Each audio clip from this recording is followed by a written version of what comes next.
Assalamu alaikum everyone. This is Dr. Hassam Anjum Mir back with another amazing video. Thank you very much for watching my previous videos, and I request you to kindly subscribe my channel and like this video. And there are multiple other videos related to the dentistry and how to open your dental clinic. So please feel free to watch them. And if you have any query or comment, you can write below, or you can open the description and I have my email ID there, and you can email me your queries, questions and comments. So the video I'm going to make today is about the placement of dental implant. This is part of the series of dental implantology on my channel. So this is the video in which I'm going to show you the video demonstration of a maxillary premolar case to how to place a dental implant, and I'm going to make it easier for the general dentist and very inexperienced dentists who are going to place their first, second or third implant, so that they can easily gain the confidence and have the required knowledge to place the dental implant. I'm not going to talk too much about the bookish things. I'm going to talk about the core clinical things that you need to know before placing a dental implant and the information that you know during the procedure. Bookish things are available on the internet and they aren't going to help much to the beginner dentist. So first of all is profound anesthesia to the patient. So if you are going to place an implant for a single tooth, you must give infiltration, or if it is a mandibular tooth, then block anesthesia, so that the patient has profound anesthesia during the whole procedure. For a beginner dentist, even placing a single implant may take more than an hour. So you must give enough anesthesia that lasts more than an hour, for even 2 hours, so that the patient can go home and then take the medicines, and then the effect of the anesthesia wears off. Second most important thing is the extent of the flap that you have to raise. But before that, I'm going to talk about the flapless versus the flap surgery a little bit. As a beginner dentist, you must always raise a full thickness mucoperiosteal flap to place the dental implant. The reason is that you can easily visualize the thickness and angulation and the topography of the bone. Due to the varying thickness of soft tissue and contour, you may get misled by the morphology of the residual ridge.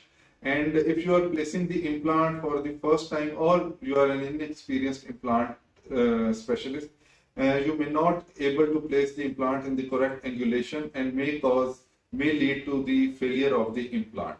So raising a flap is very important for the beginner dentist. If you have placed more than 500 implants, then you can go for flapless surgery.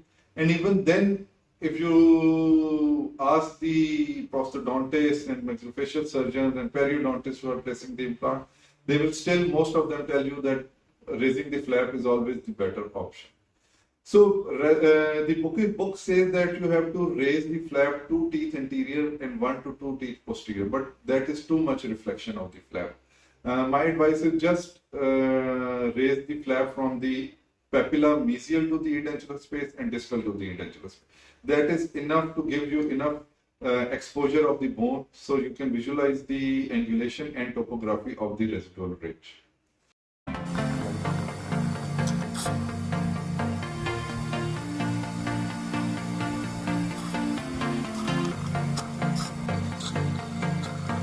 It started out like a movie scene, something straight out of a magazine. I crossed my fingers, you'd come to me, then all of a sudden it became... Then the next procedure is the drilling itself.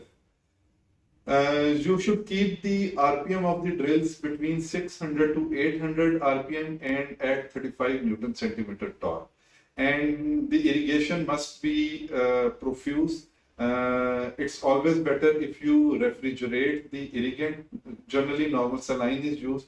You refrigerate it so that it is very cool and there is very less heat generation during the osteotomy process. Sometimes the book recommends that you have to keep the RPM at 1200 RPM. But that is not recommended for the initial stage, the inexperienced dentist, because it will be difficult to control the drilling process.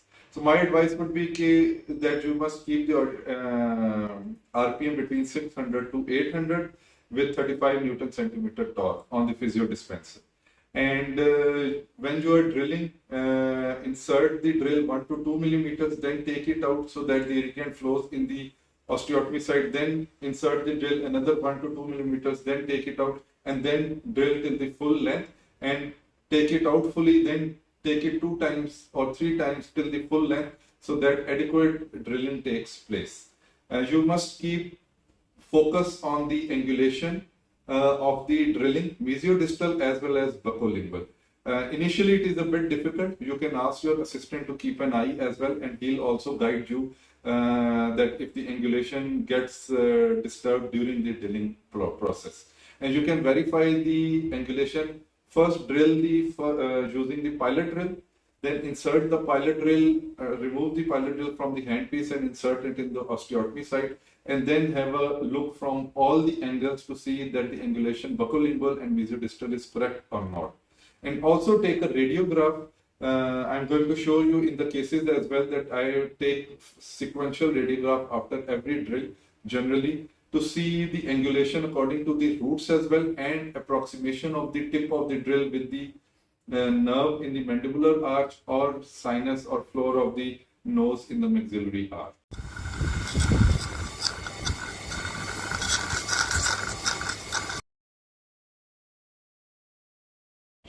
So next process is placement of the implant. Implant must be placed at a minimum torque of 35 Newton centimeter, and keep the RPM at 50 RPM, not more than that, because it is screwing inwards.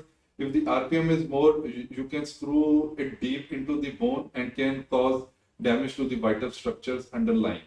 So 50 RPM at 35 Newton centimeter torque, and again follow the angulation which you have performed. Don't let it get inserted freely. It may shift towards the softer bone and disturb the angulation.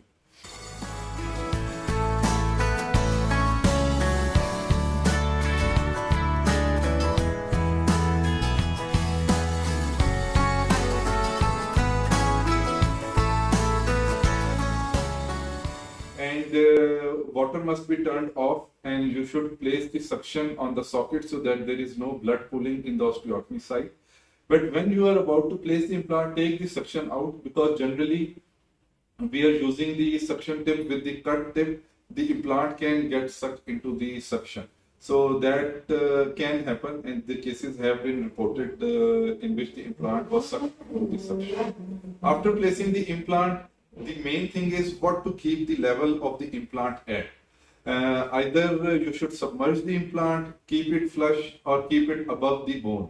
So according to the book, the ideal level of the implant is 2 millimeters below the cemento-enamel junction.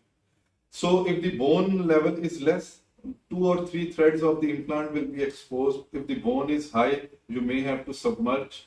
And if the bone is ideal, then you can keep it flush. But that is very difficult to judge at the beginner stage. So my recommendation is that you keep it flush with the bone. At the initial stages, we can manage the soft tissue and aesthetic problems in the prosthetic phase as well. So place the implant there, insert the healing screw, and don't tight it too tightly because you will have difficulty loosening it. The recommendation is that you tighten it firmly with the fingers, then unscrew it once, then tighten it again. This causes loosening of the threads and decreases the chances of screw loosening. And then suture the flap over the implant. If there is need for placement of artificial bone, you can place some bone.